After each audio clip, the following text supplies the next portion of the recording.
All right, good evening, ladies and gentlemen. Welcome back to day 2 of the group stage of the HTC Ascension Challenger Invitational. My name is Seth Achilleos King. With me today is Kieran Excoundrel Low, coming all the way from England. Kieran, how are you today?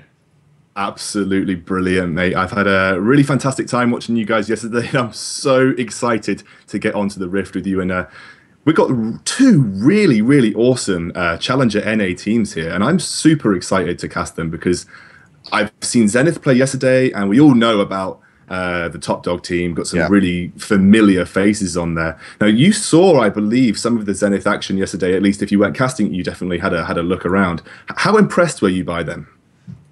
Pretty impressed. Then again, they were playing against one of the teams that we kind of expected were going to underperform. Not to be too harsh on them, but Zenith did seem very commanding, especially in that second game when they netted themselves the 2-0. A 20.5-minute win without a surrender. That's a really impressive feat, pretty much no matter who you're playing against at this level. These guys are still fairly evenly stacked as far as their ranks go. But like we said, we could probably expect a bit more back and forth action from these guys. Maybe reach a 3-game set. It's Top Dog going in against Zenith. Zenith's going to be starting off on the blue side. It looks like we're going to go ahead and kick off the picks and bans right now. So wow, funny little anecdote here about Arc Second, if you want to go into that one. Some people might not be too familiar with his history on this team. Oh, go on then. I think he used to play for Winterfox during the NA Challenger scene a while ago, and he is actually going up against a couple of the guys on the Top Dog lineup who have also been part of Winterfox. So it's kind of like old teammates going up against each other. And I believe it was Low Pally, he played for Winterfox, as well as Acadian. Now, a lot of people know Acadian for his, I guess, cameo appearances and a lot of duo queues with some high elo American players like Bjergsen, I believe he's duoed with before. He plays a lot of hard carry top laners, very aggressive, and we have been dying to see that Rengar come out, but he hasn't picked it just yet. Maybe today, Sith, maybe today.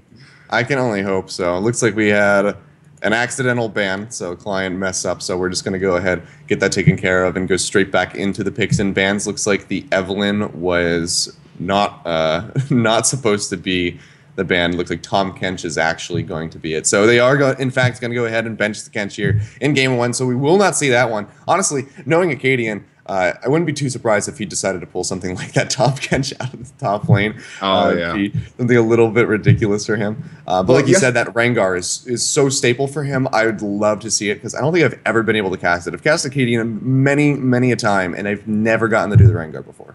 Oh no! Well, yesterday they played versus Tilt, and he played Riven and Fiora, so he still got to play those aggressive top laners, and he still got to have that carry potential. But it might be a little while before we see that Rengar top. It's something that works so well in solo queue, but I think it's a little bit harder to work that into a Team 5's game, especially when you're trying to play around that Rengar ultimate as well, because he just needs to have a lot of roaming to make it effective. And roaming in Team 5s is absolutely fantastic, but it does give the opportunity for your opposition, especially your opposition laner, to go ahead and push hard, push waves, get towers. It opens up a lot of time on the map where it'll be the free farming or no resistance in that said lane. So it's something that's a little bit harder to make work in Team 5s, and it's maybe why we're not going to see it. But he obviously always has that potential to bring out that wild card, and that's what's really good about Acadian, because he has these kind of pocket picks that could go off the pan really quickly if he manages to pick it up. But he doesn't have to go for it. And you saw he was very competent when he played yesterday. He played Gnar and Yasuo yesterday, not Riven and Fiora. Those are something that he's played recently. But yeah, he played pretty well on those what you consider moderately standard picks. Yasuo maybe a little bit off color there, but Gnar is a pretty standard top lane pick, and he can still play excellently on those. Yeah, and speaking of standard, we could see from the side of Top Dog some pretty standard bans coming out. Gang playing Tom Kench and Viger. None of those champions they want to be able to deal with. But a little more interesting on the side of Zenith, taking away the Yasuo, Vayne, and Tristana. So definitely a lot of respect being paid to Impactful here in that 80 carry role. And Zenith, of course, just going to go ahead and prioritize that Lulu for the first pick. We saw this happen many a time yesterday, so not surprising whatsoever that they locked that in. Can be that flex pick for the mid lane or the top. We'll see where they want to put it. We can see Acadian right now hovering over that Rengar. He's hovering it. Oh, God. I want it to happen. I'm not going to get my hopes up too much here. I just don't think that it's going to go through. But who knows? He's got 20 more seconds to play with us. So the bans on the side of Top Dog, Zenith, make a little bit more sense because Tristana, Impactful, played that twice yesterday. He went 3-0-2 and 10-2 and 5. It's a very standard, what most people across the world would call an NA AD carry. It's just something that the NA scene loves. They love to have the hard tower pushing that Tristana provides. A lot of people play this roaming Tristana, where they have Tristana just wander to every lane and then just get a 2v1 on the tower to get those early tier 1 towers. And that's going to be taken off the board. Yasuo probably going and banning against Acadian because, you know, he's a fantastic Yasuo player. Yeah. Going to see the Kalistar lane locked in here, Seth. And this is a tried and tested true lane. How are you feeling about that one? Especially knowing Low Pally played Alistair twice yesterday to great success. I mean, it's one of those lanes that has to get rolling. It's got really reliable engage, of course, especially once you hit that level 6 mark and you have the free ball. Even if you throw Low Pally into what can, you know, kind of maybe unfold into be an undesirable engage, he has his ultimate as well, the Unbreakable Will, to just mitigate a lot of that damage that he's going to be taking and try to run his way to safety. He also has the Headbutt, the Pulverize. There's just a lot of reliable tools there, but it has to get rolling. If that Kalista can't get ahead or can't sustain farm, then she's not going to be doing the damage that she needs if she can't get those big power spike items. You know, Blade of the Ruined King, Bloodthirster, the Hurricane, whichever she decides to go for first, because it's a little bit flexible in that regard. If she can't get those before, say, this Jinx that just got locked in for Mango, if she can get those before he gets an Infinity Edge, this Jinx is just going to go off on a tear and start ripping through HP bars across the board. Because Alistar, without that Unbreakable Will, is still relatively so even a Jinx with a Gatling gun is going to be able to rip right through that. Looks like we have another issue with the client, and we'll find out what's going on with that one and get back in, finish out these picks and bans. Yeah, like I think I believe the rule state was set that everything that's been picked and banned so far would have to remain the same. I'm not so sure. I think you'll have to be able to check on that one, Seth. But yeah, I think the Kalistar lane is particularly good in most situations. Now, if they were going to pick Jinx, Jinx does do well against Kalista in just basically in that range discrepancy. You can have anybody that has the range on Kalista so that she can't get in up close and personal with you. Makes it very difficult to lane against. But as a Kalista, you can definitely, you know, play safe to that level 6, and any hard engage is really tough for Jinx to deal with, and especially Alistair, because the only self-peel that you've got are those Flame Chompers, and Alistair can just ult out of those immediately if he gets locked up, and then Kalista can obviously follow up while the CC is being applied. So you're going to have a very peel-heavy support to make this Jinx work. So yeah, I mean, I'm excited to see whether, you know, Mango does go for that Jinx, but I'm more excited to see what support he picks up. And, you know, this is not even taking into account that lane swaps could definitely take place. And just think Seth potentially has just a lost connection there. So I'm going to carry on. Yeah, so we're going to have the Lulu coming through again. And I mean, Lulu is so versatile in many situations. You saw it was such a popular pick at Worlds. She basically has the potential to slot into any team composition, and mainly with these hyper carries like you're seeing here from Jinx, it adds that extra layer of security. They definitely are going to go for that Nara and Jinx. Now, I like the Nara pickup. It takes away another of the champions that Acadian has played. So now it puts pressure on Acadian to bring out something that he hasn't yet played. Now, Yasuo's gone, Nara's gone, so that's 2 of his champions. But we know Acadian has that kind of deep champion pool. I don't think he's going to be too worried about having a spare champion in the bag to bring out in that top lane. Just go for the Rengar. It's the just go for it's the Rengar. The safe bet for him. Just go for the Rengar. Everything will be fine. Just close your eyes and pray in that top lane. Now let's see what he decides to do with this next round of picks. So far, though, really reliable protection there for Mango on this Jinx. I like it a lot with that Mega Gnar. Good peel if he has to use the Gnar ultimate to use that. But of course, you have that wild growth from the Lulu. You have the help pick shield there. There's a lot of protection to keep that Jinx alive and in the back line. And what's so useful about Lulu is that, yes, she can be a defensive tool, but she can also be an incredibly powerful offensive tool, especially with Gnar. And here is that peel heavy support I was potentially thinking about, or maybe even, yeah, so Janna potentially coming out here for the peel heavy support, which is actually a very effective support to pair up with Jinx, especially if you're planning to go into that 2v2 scenario with the Kalistar. You know, really, really exciting, to see Janna make her way back into competitive again, because she's kind of not really seen much favor recently, especially during Worlds. We barely saw Janna. These big engage heavy supports were what everybody wanted. The Tam and Kench obviously has both engage and disengage potential. The Alistair was really popular. So I'm really excited to see Janna coming back in, and against a lineup that you've got here, Janna is so powerful, and it's going to be those monsoons from Indivisible are going to be incredibly important here, especially versus the Zac, especially versus the Kalistar combo, and Janna's also one of the best supports you can pick up versus the Twisted Fate, because you can obviously with the right timing block Twisted Fate or lock him up when he jumps in with that ultimate. So I think this is a very sensible and smart pick coming out from Top Dog here, and I really love the team composition they're shaping up. But got to look over on, from Zenith, sorry, I'm looking to the wrong team. Top Dog, on the other hand, have got a very aggressive team that is looking to make some serious plays, and it's a very all-in engaged team coming out here from, the Zac, they've got the Kalistar. But Zenith do have, like I said, the tools in the bag to combat that, so... Zac on Nintendo as well is another fantastic pick, because Nintendo has kind of got this interesting champ pool. He's played Zac yesterday, played it really, really well. He also played Kindred, who actually hasn't been picked or banned here. Now, that's something I was a little bit surprised about, Seth. I don't know about you. There's a lot that actually made it through this pick ban that isn't getting picked up. The Mordekaiser is the first one that comes to my mind, more so than the Kindred, just because he was that 100% pick or ban at Worlds just about.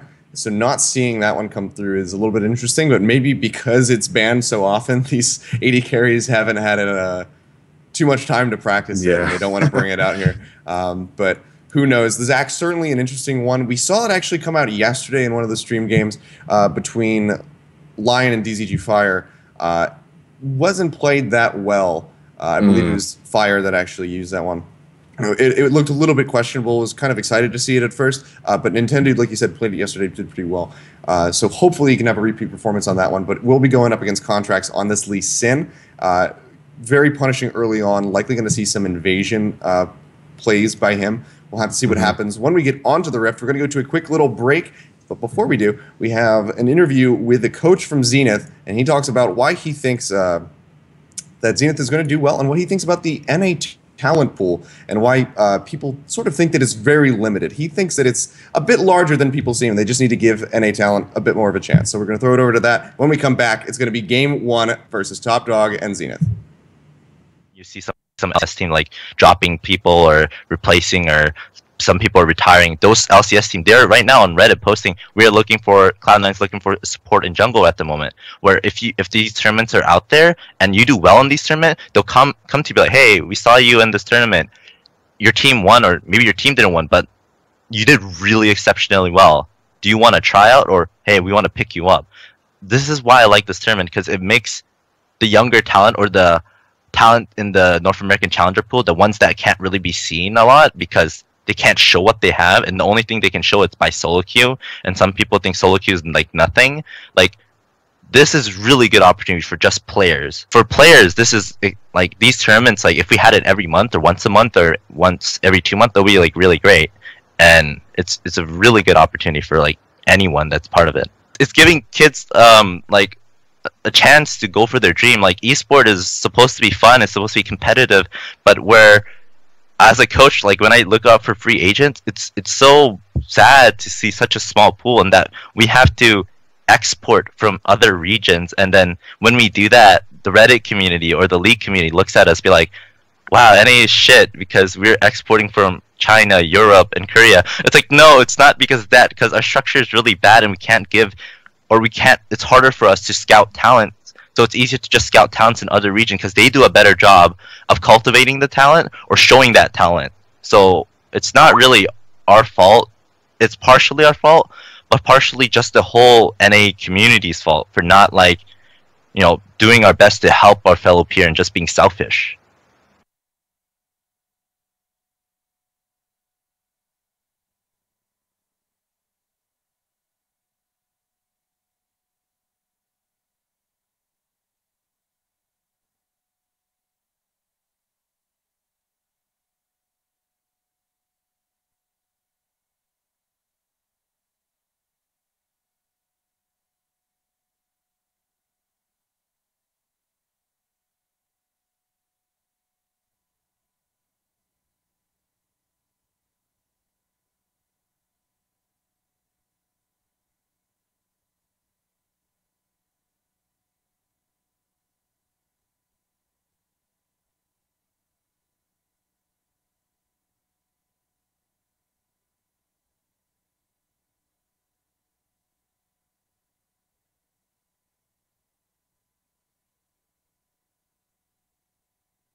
I'll intro Seth while you get back into the game, okay?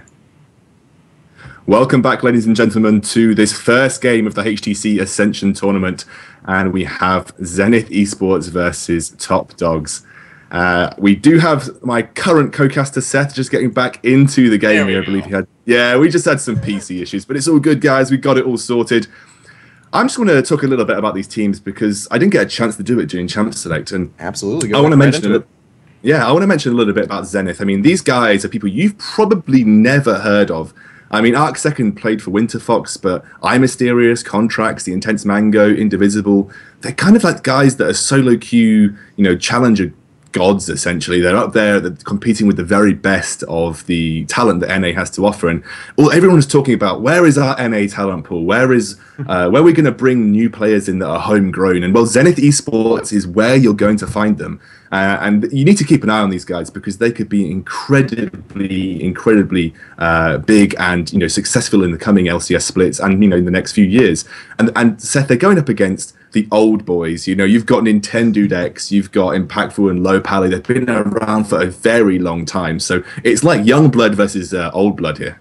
Yeah, definitely, especially in regard to Nintendo X. I mean, I remember just a couple of years ago just seeing him just all the time in the LCS.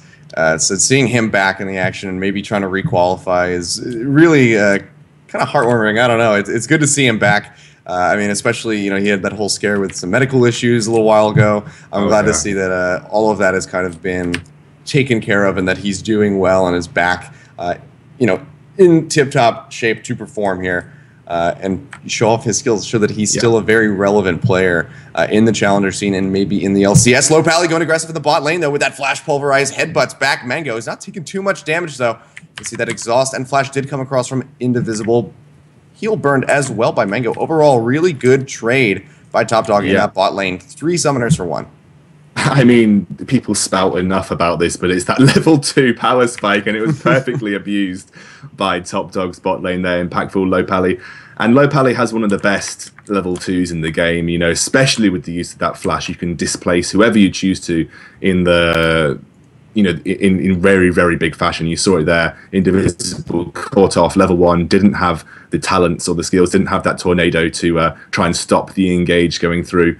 We talked a little bit about the jungle as well. Contracts is 16 years old. He is a very young player.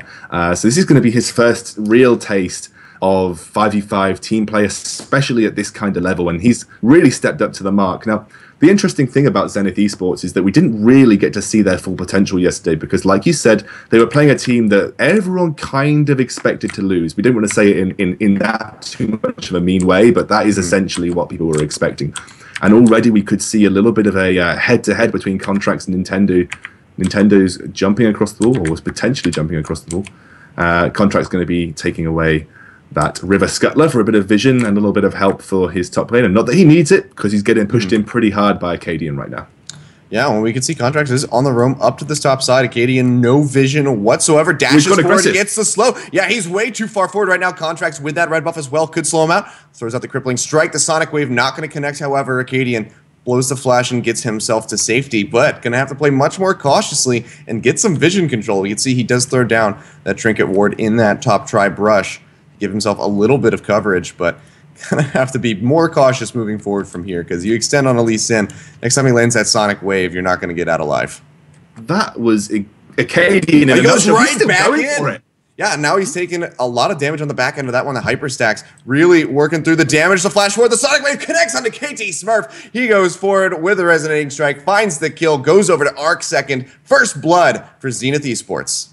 There we go. Contracts in the right place at the right time yet again. Nintendo was there for the counter gank, but just wasn't quick enough. And that's the problem with Zach. You really have to time it incredibly well. Now, if you can time it, you have one of the best counter ganks in the game, especially if you manage to land that elastic slingshot. And oh my word, Contracts again making his way to the top lane. Sirius goes in, lands the house on top of Acadian. Contracts coming around the side, dashes in, throws down the E, slows him out. He's going to finish him off. That's going to be the second kill of the game, going over to the Lee Sin. Once again, Zenith eSports picking up a kill.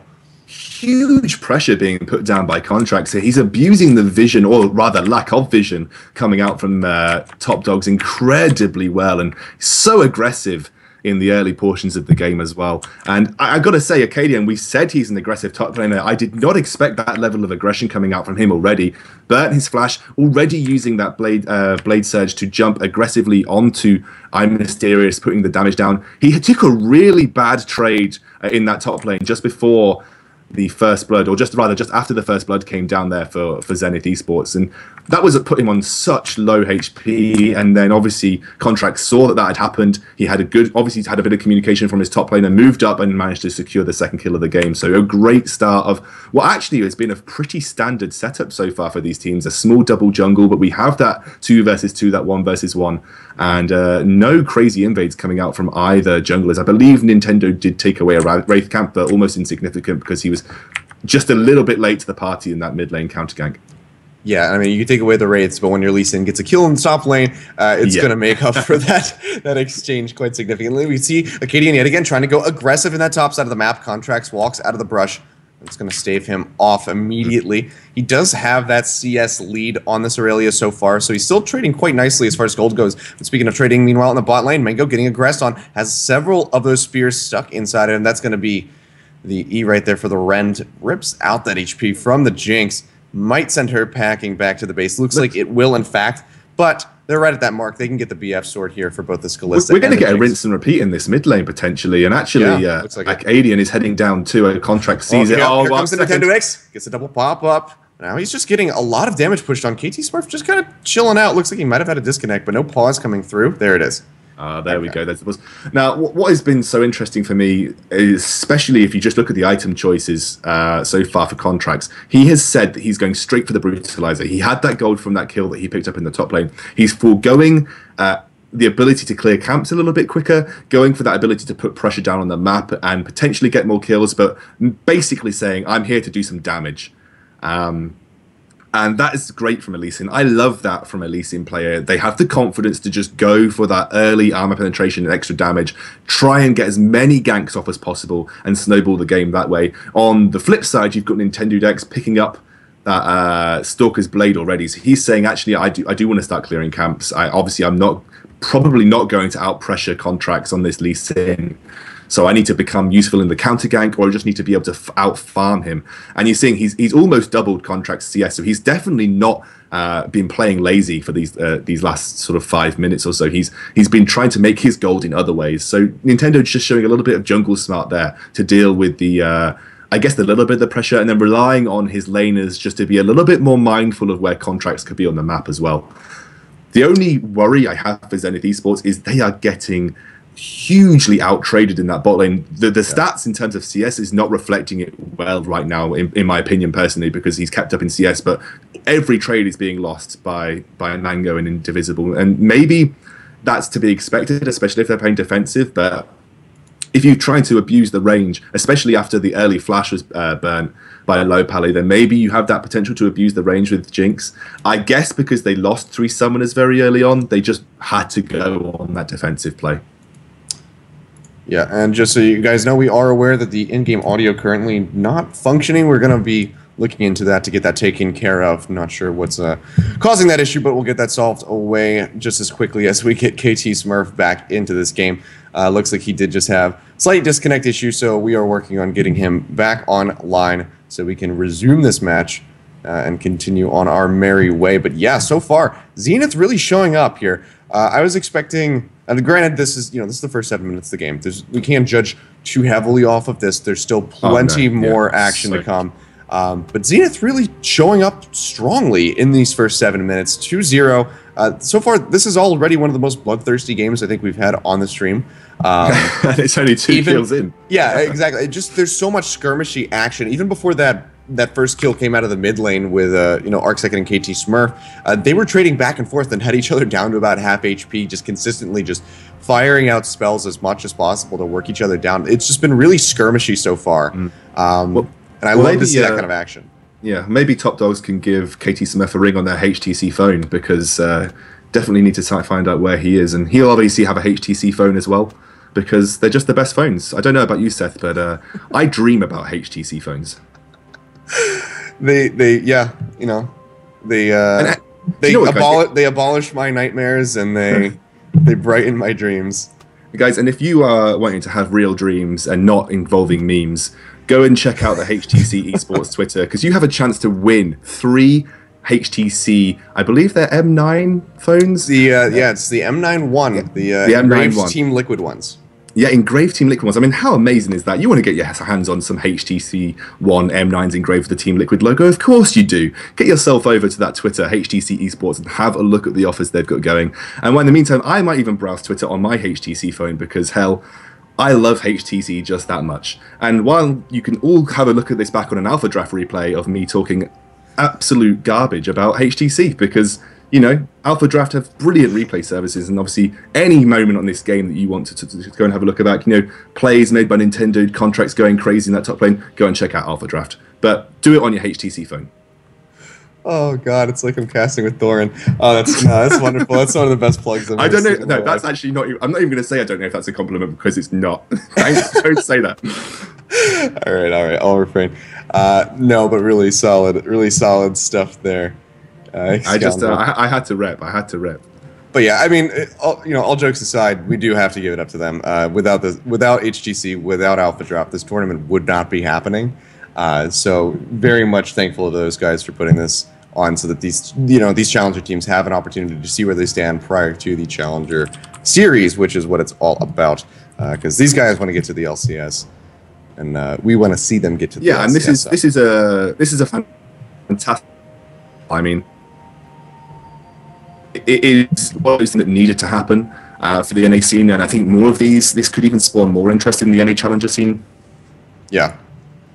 That's what I hope for, because there hasn't really been many challenger tournaments that are that have gotten pretty big. I think the last one was the AlphaDraft Challenger League, which was back in like the beginning of the summer, around June or July. I forget exactly when it was. No, it was even before that. It was in like May or something, and that was like the last one that we really had that featured Misfits and showed them off before they went on to become Renegades and qualify for the LCS and all of that nonsense. So, we could be looking at the next Renegades, perhaps. One of these teams. Potentially. I mean, they were a huge success story. Maybe Team Liquid Academy. I'll show my bias. I'll show my bias a little bit. Maybe it's Team Liquid Academy, but maybe it's this new challenger roster that we're seeing out of Cloud9.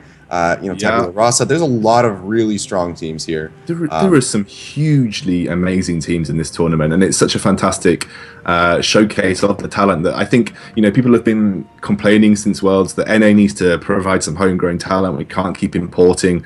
We want NA teams to have at least some NA influence, especially when going to Worlds. And this is going to be the chance to see and showcase the talent that NA's got, and I'm really excited, especially like I said with Zenith. Arc, second fantastic mid laner, contracts a hugely talented young jungler. Mysterious coming out of his shell. I mean, I got some note. I mean, one of our fellow casters, Bird, you might see him do some casting. He did some casting yesterday. I believe he casted both games.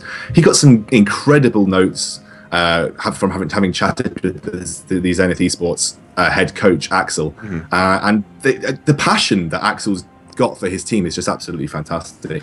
Yeah, and I mean, you can see that in the interview that we ran, during the spectator delay. He really cares about not only just his team as a whole, but just the fostering the growth of NA talent. He dislikes that a lot of teams import players from different regions. He thinks that with more support and with more care, you can actually take these NA players that are in Challenger and build them up to a level, equal to or above that you would find in other regions. And I think that's, at this point, it's a bold statement to make, and the fact that he sticks to that, and he really thinks, he feels really passionately about that. I have to give the man my respect, and I only can hope that he's correct, because I would love to see, kind of a stop on the imports of these players and just kind of keep everyone contained within North America. I do. I agree in that sense, but I also think imports can be useful. I mean, I think Fnatic have done a great job with the 2 imports that they had, and they built a really successful team around that. But that's that's the extent of it. You need to have imports that are successful, and you can't really build an entire team of imports. You need to have a team that has at least got its roots settled within the region that it's from, and Riot are doing a good job of trying to keep that the way it is, and I like that. That's a good idea. But we've talked a lot about this young talent. You've still got these amazing players who are older challenger players. Like we said, Nintendo and Acadian KT Smurf, Low Pally. On the other side of Top Dogs, that you can't count these guys out. They can always come back. You can't teach an old dog new tricks. Well, I think the guys from Top Dogs have got something to say about that, because they've all kept on top of the scene incredibly well. Especially Nintendo, he's even bringing back some of the picks that we knew he was so famous for, like Zach, back in the day. And he's making them work, but they've got a little bit of work to do so far, because Zenith have the early upper hand here. We are just waiting for KT Smurf to get back. He had some connection issues. Hopefully, fingers crossed, he will be on his way. But we'll see. We'll see. Yeah. We're going to throw it over to a little bit of a break, guys, throw up some music. When we come back, though, we will have KT Smurf back in this game, and we will continue this match. Zenith versus Top Dog. Still game one. Zenith finding themselves up 2-0. Don't go anywhere. We do apologize for the delay.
Where's my laptop? Gotta give these guys a piece of my mind. Hashtag I hate you. I hope you get dropped from your label. I hope you're eating out with your family and your food falls off the table. Hope somebody cuts your cable. Hope your kid falls out his cradle. Cause your music's pushing my buttons and my button pushing is fatal. I'm a keyboard killer. Keyboard killer. But I gotta log out at 6 cause my mom's making me dinner. Hope next time that you're driving you get hit from the side and you lie on the concrete dying screaming barely alive.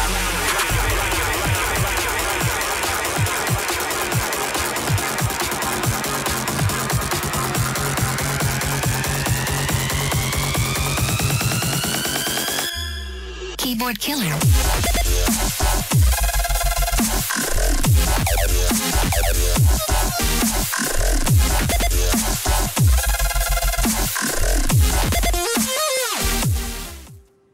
All right, welcome back, ladies and gentlemen. Do apologize for that extended delay, but we have finally gotten KT Smurf back online and into this game, so we will go ahead and resume. For those of you who might have just joined us during that long break, welcome to the HTC Ascension Challenger Invitational. My name is Seth Achilleos King. With me is Kieran and Scoundrel Lau, all the way from England. We're bringing you Game 1, Zenith eSports versus Top Dog. Zenith right now finding themselves in a pretty advantageous position, up 2 kills and up 600 gold. Yep, and the gold is sitting nicely on their mid laner and jungler, and Contracts has been impressive so far.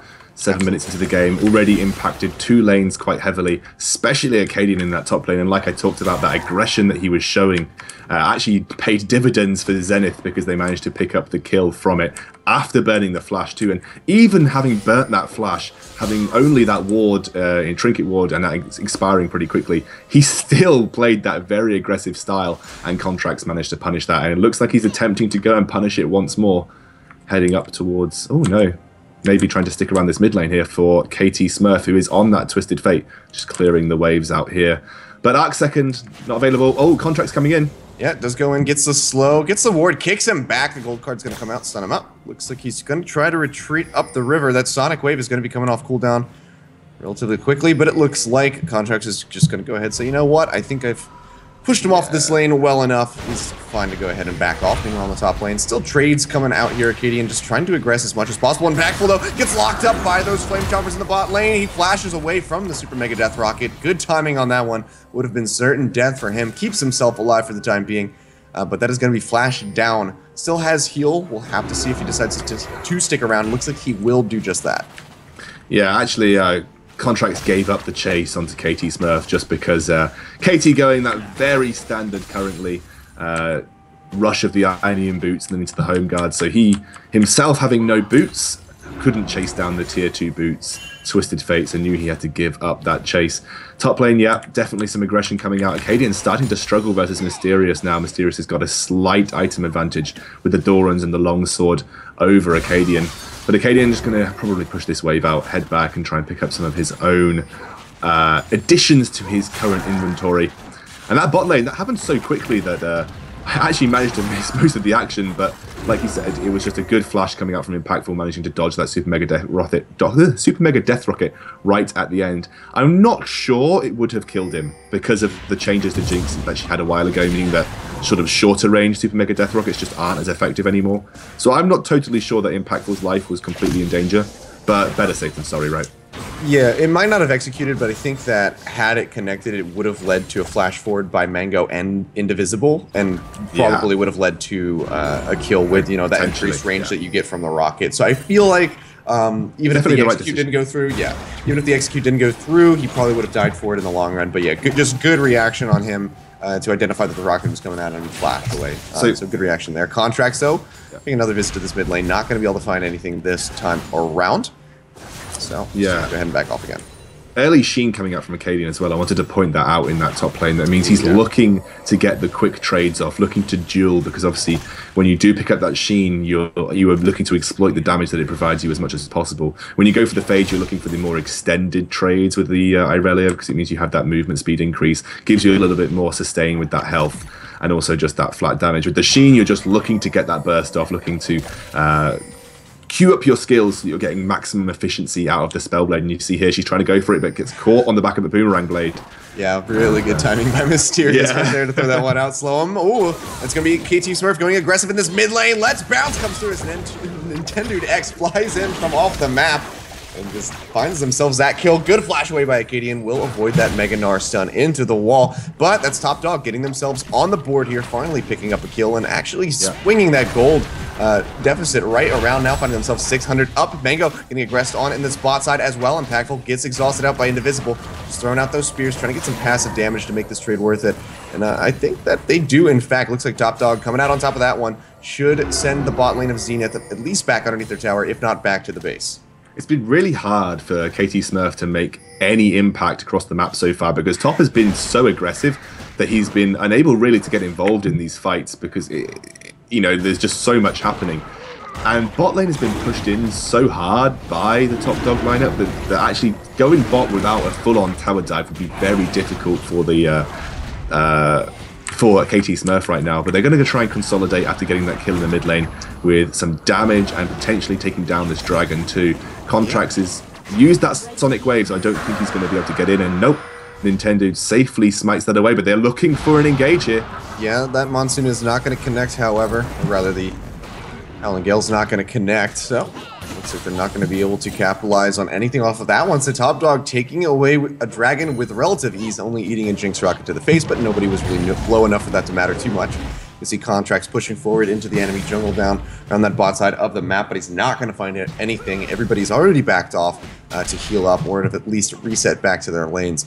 So Contracts now looks like struggling a little bit in the second half of this game so far to find a way to become impactful. He was, making plays across the map this entire time leading up to this point. Now all of a sudden just, visiting lanes, not able to get the gank off, not able to land the Sonic Wave to try to contest the dragon. And it's just looking like they might be slipping a little bit.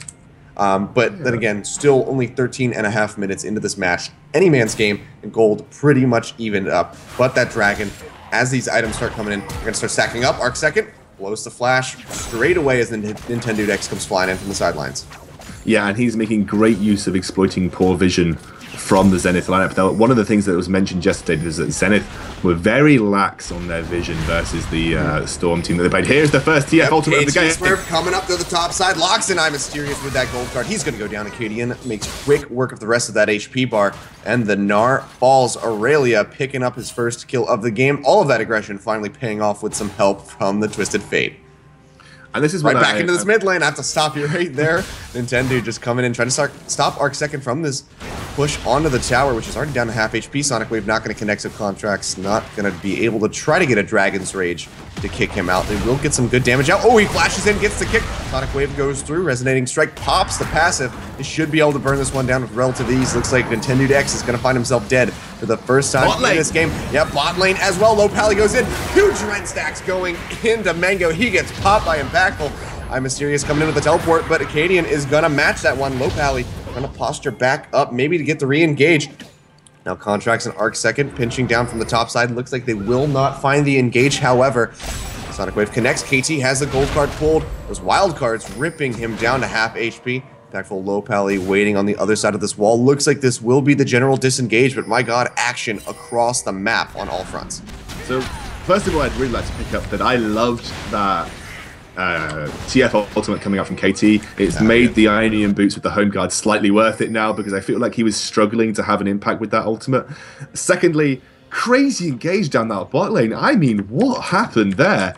They, because we were so focused on what happened in that mid lane and that top lane, we missed how that started. But essentially, it is exactly how the Kalista lane is supposed to work. You throw yourselves into the fray versus the Jinx, and hopefully you can negate all of the disengage that Janna has in the bag, and they very cleverly kept that rend right until the very end and just managed to find the execute. Some teleports coming down and like we said, some counter teleports coming through just to disengage everything there. But nice play by Top Dogs. They're starting to make use of this Twisted Fate, starting to impact across the map, and just to add a little bit of sweetness to the deal, they managed to pick up that top lane turret as I Mysterious teleported down to that bot lane also. So Trinity Force being finished too at 15 minutes for Arcadian. He's going to be having a whale of a time up in that top lane. Yeah, for sure. Especially with I Mysterious, who's still trying to finish out this Black Cleaver. He has the money for it right now, hasn't backed to actually complete that one. But even so, it's going to be really rough for him to try to match the damage that Acadian has, especially because he gets that innate sustain off of his W with the hits and style. Every attack, restoring 13 HP, and then when he pops that, it's going to double up to 26, plus that true damage that he's going to be dealing. You combine all of that with the Sheen damage, it's going to make for a pretty bad time for the Gnar. I think I'm Mysterious going to have to try to just sit back and farm up a little bit. It has to be cautious because, of course, that top tower has fallen. But we'll have to see if he can just farm up and then wait for that teleport to come up and then make a massive Mega Gnar play. I think that's really going to be a turning point for Zenith if he can pull that off. Otherwise, Acadian, here's, as we see, he goes in with the aggression, the incandescent blades, but here comes Contract's quick dash away, however, but he's getting slowed out. The Sonic Wave flashes away. Meanwhile, down on the bot side, Mango gets bound up by that gold card. Looks like that might just be the end of the engage. Here comes Nintendo, though. Gold card lands again onto Mango. As goes in deep, has the Unbreakable Will, is tanking up the tower, and that's going to be the bot lane of Zenith just getting destroyed underneath of their own turret. 2 kills for 0. Top Dog making moves across the map. And that was an aggressive play in that bot lane right there. They get a turret in return in the top lane after forcing Acadian out, but not picking up the kill. So a lot of time is spent for very little gain apart from that turret up there. But wow, I mean, that was all of the disengage blown by Indivisible there. He used the Howling Gale, he used the Monsoon, but Nintendo X just outranged all of it, got the flash out of him, and then forced KT to flash with the gold card onto Jinx, and she had to say goodbye. Good night. She went down to the headbutt pole combo there. I mean, what does that mean for the map? Because they didn't manage to pick up that bot lane turret that just gets a little bit of extra gold in the bag. Dragon isn't available for another 30 seconds, or it wasn't available for another minute there, so it wasn't going to secure them much to do with Dragon control. They did get a bit of vision around because of that small win in the bot lane, but overall, the real outcome of that was just 2 nice kills and a little bit of time out of lane for the Jinx, who is, in my opinion, the pretty big win condition here for Zenith eSports, because when you're looking at these 2 compositions, you've got a Gnar and you've got a Lulu. Yes, they are nice in a team fight, but they're not exactly going to solo carry by themselves. Jinx, on the other hand, with all of that support, could have the potential, but Alistair getting caught out here. Yeah, Low Pally getting caught. He does not have the Unbreakable Will. Arc second. Gonna burn right through him. Teleport burned as well by Acadian. Has to cancel that one. You see, he is on the roam down as they're gonna try to contest this Dragon. Zenith looking to maybe get their first of the game. It's getting melted down by this Jinx. Looks like it will get taken away. Contracts finishes that one off. Didn't even have the smite, wasn't even necessary. So second Dragon of the game going over to them. Now I'm Mysterious getting that house light up. KT Smurf knocks him out of the way of the rocket, but it doesn't even matter. He will be able to finish him off, just denying a kill from his ADC, if anything. But good pick there for Zenith, just keeping themselves right in this game. Up a tower, even on Dragons, and only down by 300 gold. Now Nintendo X making moves in the spot side of the map. Yet again, the Monsoon comes across to try to keep Mango alive, but Let's Bounce comes through, and Mango's just getting locked up. Tries to throw out the zap, but not even going to matter. He gets taken down. Impactful finds himself his 3rd kill of the game, and this Kalista is looking quite scary. Yeah, so 2 things that happened here that I want to pick up on. They didn't really need to burn the flash onto I'm Mysterious there. If they'd been timing it correctly, they would have known that KT had burnt his flash for the gold card in that bot lane. While Nintendo still going aggressive. Flying high, jumping in, trying to get onto Indivisible, but now Low Pally here as well. I'm Mysterious comes down with the teleport. The house is not going to connect. Match TP as well by KT Smurf, who has that gold card. There is a very low tower here. This is going to get melted down. Low Pally goes in, has the turret aggro. Turret goes down. And now the fight has just broken out across all fronts. Nintendo Dex playing up the front side quite low. Indivisible gets caught by the gold card. KT Smurf will walk away with that one. And this is going to have to be maybe both teams just disengaging, both sides having some hurt members. But overall, it's going to be the 1-for-0 pick on Indivisible, which is what Top Dog was looking for at the start of that. So they get what they came for. Yeah, and again, another kill picked up for Top Dog here. Zenith cracks are starting to show. Now, this is what is so great about the lineup coming out from Top Dog, because Jinx struggles so hard with these kind of hard engage champions. Nintendo really well placed Elastic Slingshot, managed to put a lot of CC down onto Mango and Indivisible, and it allowed Impactful the time to build up those Ren stacks. If you give a Callista any time to build up Ren stacks on any other opposing AD carry, she is going to win those trades left, right, and center, and especially against Jinx. Especially against a champion like Jinx, like I said, who relies on high range, the ability to go through a sustained team fight and then potentially look for the execute with her ultimate. And I mean, with the Alistar, with the Zac, these are two methods that they have for isolating that Jinx. And when you have a team composition that Zenith has that kind of really solely relies on that Jinx for the mainstay tower pushing and late game damage, you know, you're going to have to be a little bit worried that you really need to start grouping soon to make use of all of the peel that you have. The Dragon Rage kick, the Wild Growth, everything that Janna has to offer, as well as the Gnar ultimate. So going in these small skirmishes is only ever going to favor Top Dogs, because they have the ability to get across the map very quickly with the Twisted Fate. They do better in skirmishes just through the raw CC they provide, but here we go. Low Pally. Low Pally goes back in, gets denied that headbutt by a really nice Howling Gale there, but it doesn't even matter. Contracts has to flash away. Arcsecond being burned down by those incandescent blades. Acadian goes for it. Arcsecond's gonna get popped by the Aurelia, and the rest of Zenith is gonna be hightailing it back toward their base with their tail between their legs. That is going to be the Super Mega Death Rocket thrown out. Not gonna be able to find any targets though. To try to finish them off. KT Smurf and Low Pally both healthy enough to live through that blast, and another pick just coming through from Top Dog, like right when they try to get engaged on. Yeah, I mean, this gets turned right around. This is just those small skirmishes that the guys from Zenith just don't need to look for right now, because they're not going to win them. Their AD carry is the mainstay of their damage, and their AD carry is actually severely behind at this point. So you need to just allow Jinx the time to get a bit more gold in her back pocket, because you're doing yourself no favors by looking for these kind of skirmishes, which can very easily be turned around, like I was just about to pick up before that happened. Oh, Impactful going for it, flashes in to get that kill, and Mango just stands no chance. A 4-0-2 Callista now. Blade of the Rune King and that Runaan's Hurricane completed up in CS, and now sitting on another 1,600 gold. Impactful is living up to his name in this game. And this is, unfortunately, the sort of catch-22 here for Zenith. You want to get Jinx the time to farm in the solo lane. Oh, Mysterious. Yeah. You want everybody to try to be able to get some farm, and nobody is safe. Mysterious, he goes into that Mega Gnar, gets a nice stun. The Wild Growth for a second doesn't arrive just in time. KT Smurf has to pop his Zonius, but here comes Acadian, and he's looking to turn this right around. Arcsecond gets melted through. KT Smurf with the wild cards will finish that one off. And then meanwhile, Indivisible goes down as well. Impactful finding that kill.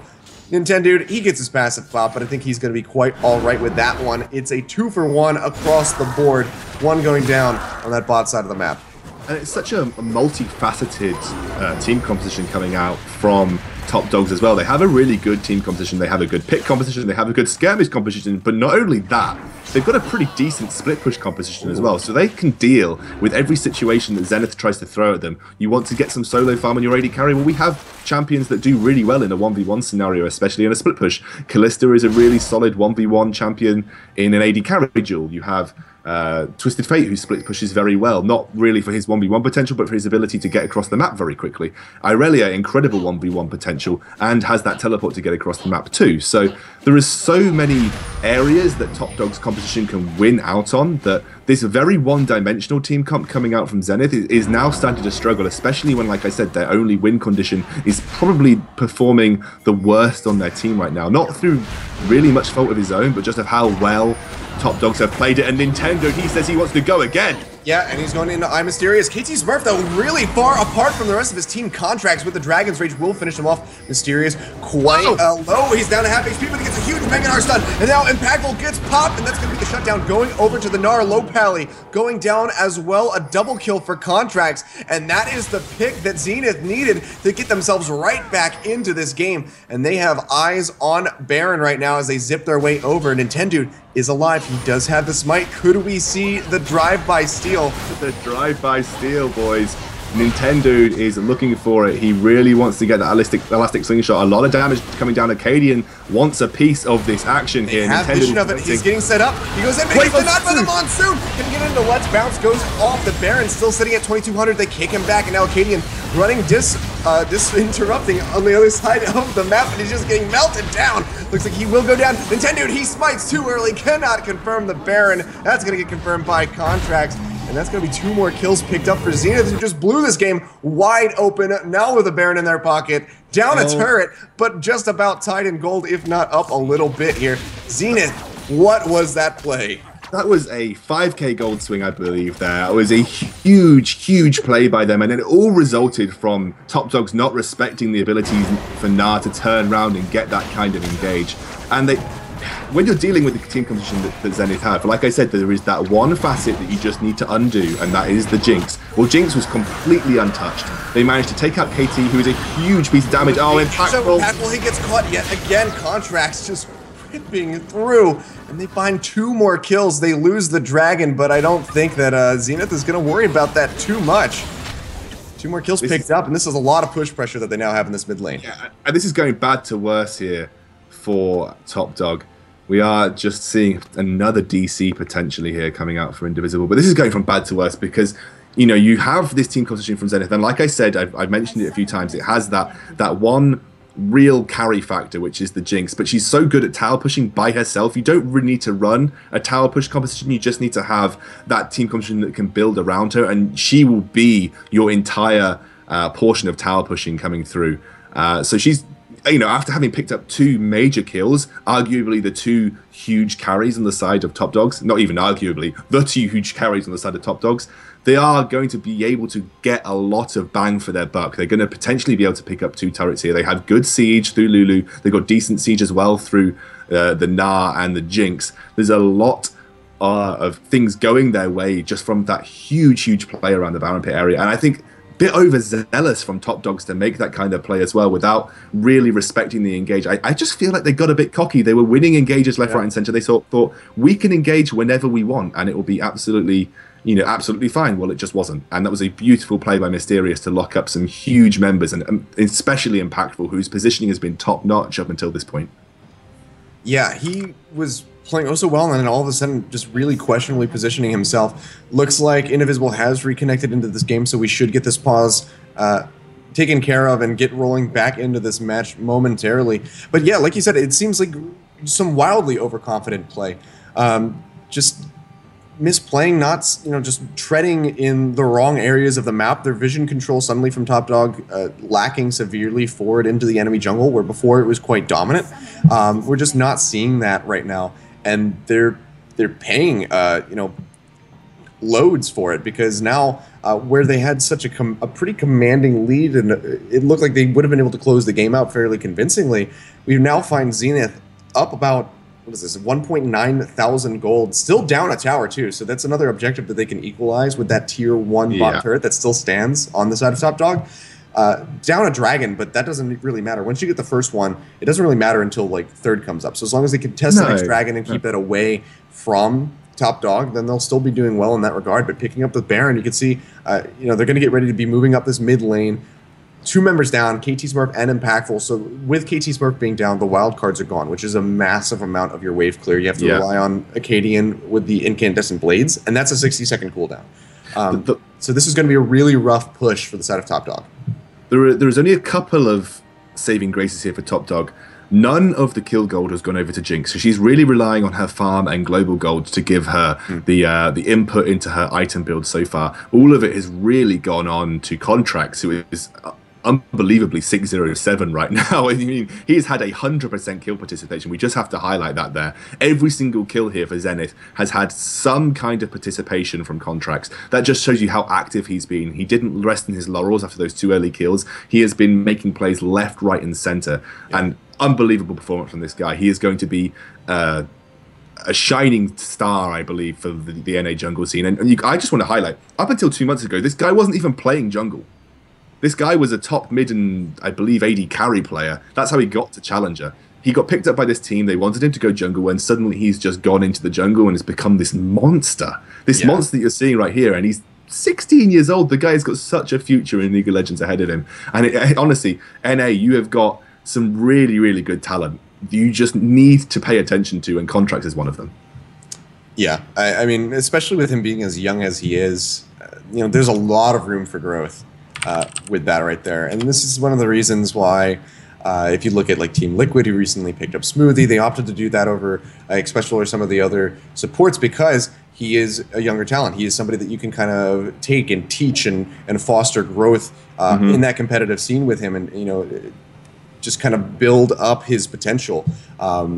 Whereas if you get like an older player, they're more set in their ways. They might not be willing to adapt to the new meta nearly as much as a younger player is.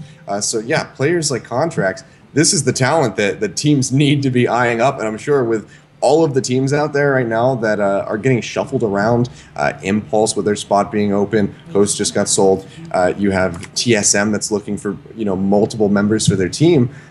Contracts very well could be somebody that gets eyed up. Of course, he is 16 years old, so that's going to be a little bit harmful for him. Needs to age up a little bit more, but still looking really promising there. That could be somebody that you bring in for maybe a challenger team, and then as soon as they hit that level where they're ready for the LCS, you just throw them right in. Because I think Contracts could do quite well on the competitive stage. Yeah. Do you know what? There's something that I haven't picked up on here, that through the entire game, we've been here 26 minutes. Arcsecond has run with the Ignite, so he didn't run with the double TP strat that we've seen a lot of teams run with. Yeah. And this is something that SKT did with Lulu in the finals. They have a team here that they want to look for the 5v5, and as you saw, when the 5v5 does work out for them, they can win. That's one of the only areas, I believe, that Zenith can really win out against top dogs, especially if they manage to negate a large portion of the CC, like stopping Nintendo hitting an elastic slingshot or an ultimate that's really powerful, or getting, making sure they're not getting hit by 4-man knockups. So in a 5v5 situation, Zenith are really strong. And that Ignite just comes into play a little bit more, that he's had that successful laning phase on the Lulu, and now he has a little bit of an extra tool in these 5v5 team fights, just to add that small pinch of aggression, potentially over the opposing team, top dogs. And you're seeing here that once they do get into that situation where they're looking for 5v5s, they're starting to steamroll ahead. And I'm glad that Zenith realized that going for the smaller engages, the 3v3s, the 4v4s even, that's where top dogs were winning out. Going for a split push, that's where top dogs were going to win out. They know that they needed to group up, and now they have. It's starting to pay dividends for them. Yeah, it's really paying off. And Lulu's one of those champions that I feel at least doesn't need to have that teleport to become impactful, because she's already very mobile. You have that whimsy to just speed her up. She can get from the mid lane to the bot, or from the top to the mid fairly quickly just on that spell alone. Sure, you won't be able to respond as quickly as, say, the Twisted Fate with his with his ultimate, with the Destiny, with the teleport there, but it allows for more free motion that doesn't rely on just a heavy cooldown. Because once the teleport's down, it's like, okay, well, now I guess I'm going to stick in this area. Or once the Destiny's down, then it's like, okay, I'm going to just push this lane, or I'm going to farm here, and you feel less inclined to impact the map. Whereas you see with Faker, taking the Ignite on, say, his Kassadin, he still roams. He doesn't just rely on having that cooldown to be able to make plays.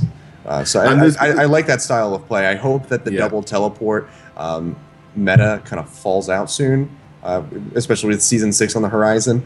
I think it's it's a little ridiculous. The thing with double teleport is that there are two reasons to take double teleport. You have a mid laner and a top laner that are incredibly powerful in a split push scenario, so you go for a 1-3-1 split push, and then you can get 2 team fights quickly through the use of teleport and hopefully turn things around if you do get engaged on, because you obviously wouldn't be looking for an engage with that 3. Or you take a teleport on a mid laner who has a rough laning phase. Faker Rise took teleport. Rise's laning phase isn't what it used to be. It is still very tough for him to win out against a lot of the especially assassin-heavy mid laners that we've seen, like LeBlanc. Or Kassadin, for instance, which we've seen a little bit come into the meta recently. You take teleport on him because he has that rough laning phase, and then it aids his roaming potential in the later portions. And it kind of works on Twisted Fate because, yes, you want to look for that split push with Twisted Fate. You do already have that Zhonya's on KT, but top dogs just haven't been given the chance yet. They haven't been given the chance to set up this 1-3-1 with Acadian split pushing, KT split pushing, because they've been looking for engages. They've been looking to fight, and actually it's turned on their head because they were getting so confident that they could win the engages. They didn't think they needed to split push. They looked for that engage at Dragon, and it went against them. And now that they've paid the price for it, they don't have the potential to split push now because they have to defend against this Baron push. They have to defend against the huge siege and tower crushing potential of Jinx. So, it's one of those things that can be a blessing and a curse, and it could have been a blessing for top dogs, but right now it's proving to be a curse. Yeah, it certainly is. Looks like clock running down. Indivisible still just having some connection issues. We're going to see if we can get that taken care of here before this timer runs out. We're going to go to another quick little break, ladies and gentlemen, so don't go anywhere. When we return, we will have the conclusion of this match. We'll see who comes out on top of this one, so don't go anywhere.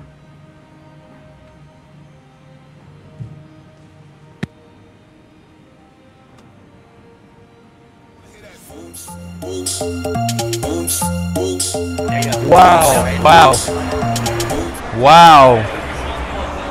That is crazy. Drop it. Whoa. I kind of want to cry a little bit.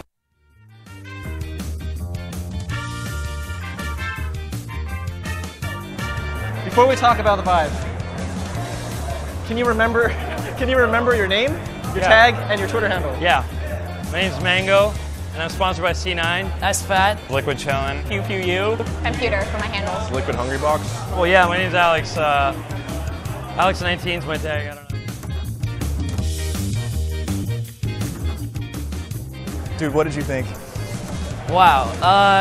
Dude, it's a whole new world. The whole thing is just like really breathtaking. I just didn't expect like that level of immersion. Immersive. I did not understand the level of immersion that happens. It's like you're literally there. I was just on a wrecked ship underwater, a giant blue whale just looking me in my face. With something that big, you actually get a sense of like fear. So no gonna pop out and scare me, right? And I can like walk through the painting and then like turn around and it's still behind me. I don't know, something about like just like the spatial recognition for it was crazy. Okay, the silence was enough. What happened? And the knife broke immediately. I chopped like one slice of tomato and my knife shattered. And I was like, how can I make soup? My knife just broke. It's over for me. Do you have another mushroom somewhere? I thought you could just see things. I thought it was just gonna be like a movie. But with the vibe, you can actually touch things.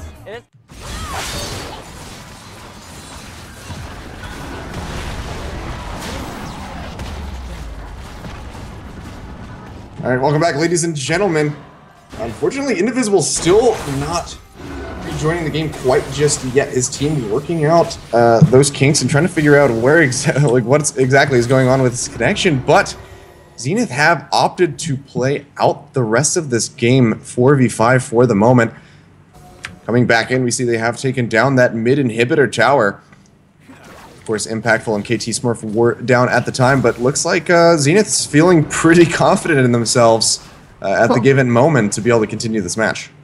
Yeah, well, I mean, there's absolutely no reason that they can't. 4v5 is an incredibly tough, challenge to take on, but they have the Jinx, they have the they have the Lulu and the Lee Sin. If they provide given the right situation, they provide the peel. They still have huge tower pushing potential, and Jinx can carry from that backline. It's just going to be tough without that added extra layer of security that Janna provides. Hopefully, we'll see Indivisible make his way back into the game as soon as possible. But you know, there is nothing to say that Zenith can't win this game 4 versus 5, especially if they keep themselves grouped, try to avoid as much CC as possible that top dogs can throw at them, and then just keep Jinx safe. That will be the key. That will be the key to winning this game. But you're starting to see top dogs start to exploit probably the only tactic that works incredibly well against a 4v5 scenario, which is that split push. Yep. They're going to put Acadian in the bot lane. They're going to try and put someone in the top lane and look for a 1-3-1 scenario. Actually, KT making his way towards this mid lane. It looks like they're trying to go aggressive onto low pala. He gets the flash. Really good flash there, but look at KT Smurf just getting melted down. Has to flash away from that zap. Mango goes up the scrying orb, has the mega death rocket. It connects, but it's not going to be enough to finish him off. He will walk away with a little bit of his HP remaining. Arcsecond zipping his way into the space. Going to have to play a bit more cautiously, though. Doesn't want to get overzealous. We could see Zenith trying to clear this wave out and maybe make a play onto this inhibitor. Looks like for the time being, though, they will just go ahead and have to back off. Of course, that 4v5 going to start playing a completely different game mentally, if you are Zenith here. Yeah, definitely. You always have to be worried. Now, if they'd managed to pick up the kill onto KT Smurf there, I imagine they would have just surged into that base looking for the inhibitor. They did burn the flash, though. It means that the flash gold cards won't be on the books for top dogs, and it means that Mango has just a little bit of extra safety now in these team fights, because any flash gold card onto the AD carry is incredibly difficult to predict, and obviously you can't avoid it unless you're very quick and get out of auto attack range. Yeah. Oh, we've got another pause coming through, but we only have 25 seconds left of pause remaining for this game, so so this pause is actually some good news. They're pausing this one just to stall a little bit of time because Indivisible is in fact rejoining the game, so they will have their 5v5 roster. Fortunately, nothing much changed. Nothing really game-breaking happened in these few moments that he was gone. So looks like we are going to be quite all right. The resume time is going to run down here. This is tournament draft custom, so yeah, it's never going to go. We're just going to go into the minuses. I completely forgot about that. That is not what I expected whatsoever. Yeah, this happens in LCS courses as well. Yeah, it just goes into the minus. I don't know if we have it on this. I don't know if we have it on the screen right now, but the timer is just now running negative seconds. So right now we're at negative 26. This is interesting. I've actually never seen this before. But yeah, I completely forgot that we are running this on the tournament custom rule set. So I've just it's just been told that he's on his phone loading his comp. So hopefully it's a HTC phone. The man has good taste. Yeah. You know, I'm sure it is. He seems like a good player. He seems like a smart person. And then, only smart people get HTC phones because it is just the only choice. Imagine if that was their logo. Like, only smart people. Buy HTC. If you don't, you're an idiot. Like, something like that. Some really aggressive ad campaign. Just a disclaimer, guys. The opinions expressed by the casters are not that of HTC. HTC does not think that everyone is idiots. And actually, they would just like you to buy their phones because they all love you very much. Yeah. And you do have a chance to go and win some HTC phones with a Team Liquid engraving on the back, the HTC One M9. And it's got a pretty cool name too. So go and check out the HTC eSports Twitter or any of the casters' Twitter. We have it all pinned to the top of our profile. And you have a chance to win one of 3. And they also are offering $100 off any HTC One M9s that you buy if you use the code HTC Ascension. So if you don't win them, you can always just buy them and save some money on it. So that's pretty neat. But of course, one of the other things that we'd really love for you guys to be able to do is join in the conversation about the tournament with us. Tell us how much you're tired of pauses by using the hashtag HTC Ascension and tweeting at HTC eSports. But no, for real, tell us what your favorite plays of the game are. Who you're excited to see play that we haven't seen on stream quite just yet. There's, of course, TLA. There's that new challenger roster from Cloud9 at Tabula Rasa. A lot of teams that have a lot of hype kind of built around them. Who do you most want to see, and what players do you want to see as well on the stream? Might impact our broadcast schedule. You never know. If you guys have a demand for a certain team enough, maybe we'll feature them a little bit more from time to time. Who knows? We can be flexible in that regard.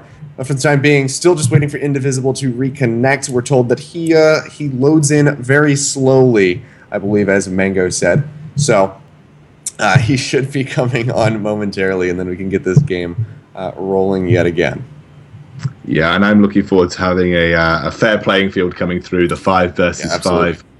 And actually, Zenith, they have the distinct upper hand. The goal difference might not spell it out, but most engages are being won out here by the Zenith eSports lineup, and they have that open inhibitor in the mid lane that they can run for.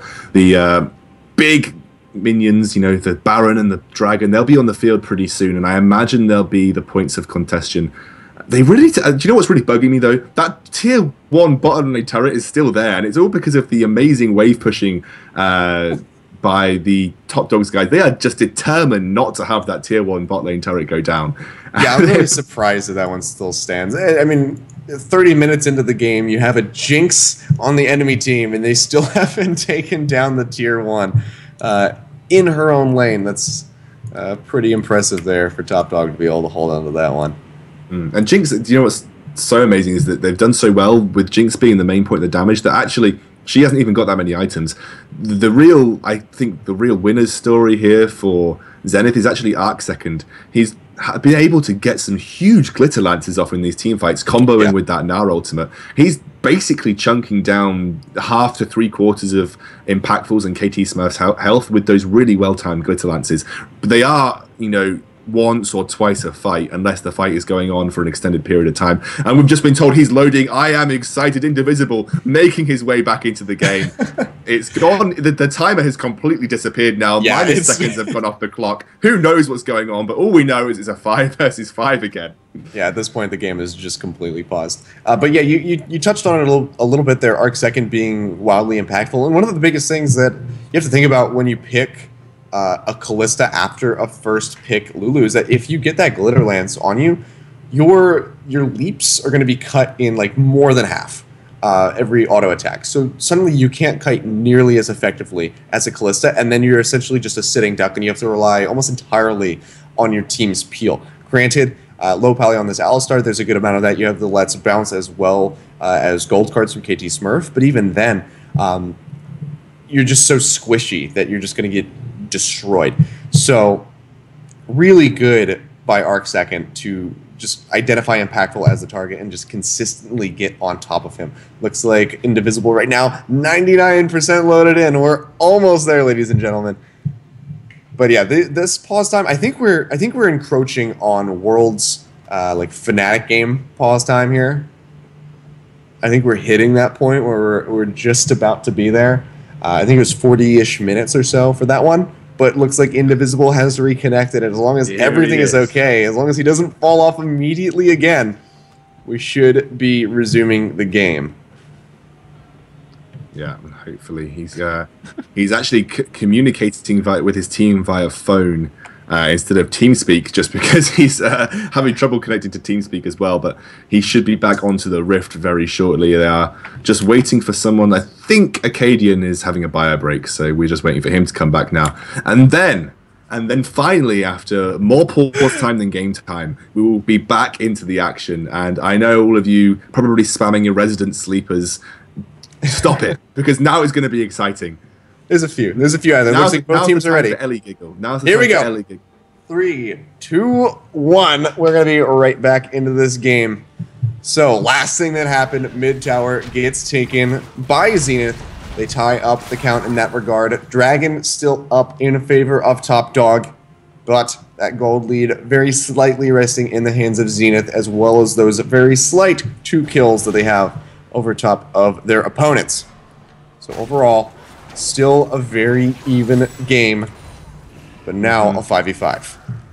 Yeah, and actually, Mango looks like he is going to be going towards the Bloodthirster. He's got enough for the BF sword. There is absolutely really no reason for him to go for the Last Whisper right now, because he's not really going up against a huge host of armor. There's 2 Ninja Tabai, yes, and I think that's going to be a Randuin's. No, it's going to be a Dead Man's Plate coming out for Nintendo decks.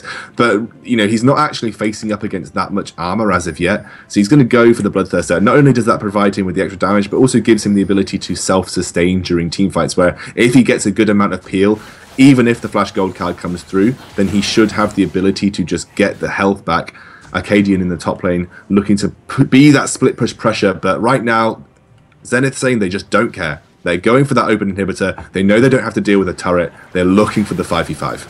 We'll see if they're able to find it. We can see that wave clear coming out. Nintendude jumping in onto Arc second. The less bounce comes out. Huge Mega Gnar stun, however, knocking 2 into the wall. And KT Smurf is just getting destroyed. Can't even pop the Zonia's. Contracts finds that kill. And he finds a double kill as Impactful goes down as well. Acadian, meanwhile, just trying to get onto Mango. Cannot find it. He gets destroyed. The inhibitor goes down. And it looks like after that long pause, with one team fight, the game could just end right here. Contracts taking up the towers. They burn down the first Nexus turret. The second one's going to go down as well. And Zenith, in 31 actual minutes of gameplay and 70 total minutes of time in-game, take down the Nexus and take game 1.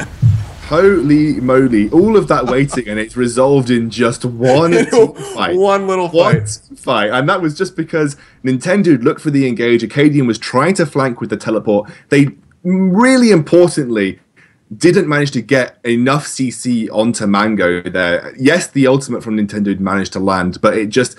nothing else followed up from that. So he got bounced around a little bit, but the gold card didn't connect. And actually, a lot of that is to do with some fantastic play from Mysterious and Contracts, diving into that back line of top dogs and just isolating and keeping KT out of the fight. And Contracts, 8-0-8, he got 2 kills as a Lee Sin at 31 minutes into the game. He is still executing members of the opposing team, and there was nothing left to take down Mango. The wild growth was perfectly placed, and then that extra healing from the Vampiric Scepter allowed him to just build his way up. And actually, Acadian looked like he completely ignored Mango right at the end there and went and dived onto Arc second. And it just allowed Mango the time to just rattle off those bullets into the backside of Acadian, and then he eventually went down. Low Pally was the final kill of the game, but that had absolutely no impact because even if Low Pally had survived, they still would have won.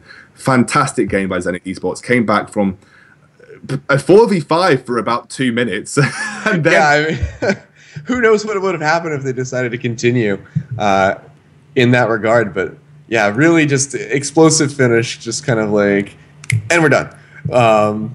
But really well played by Zenith there. And of course, Top Dog still have an opportunity to come back. That's only game 1 in this best of 3 set.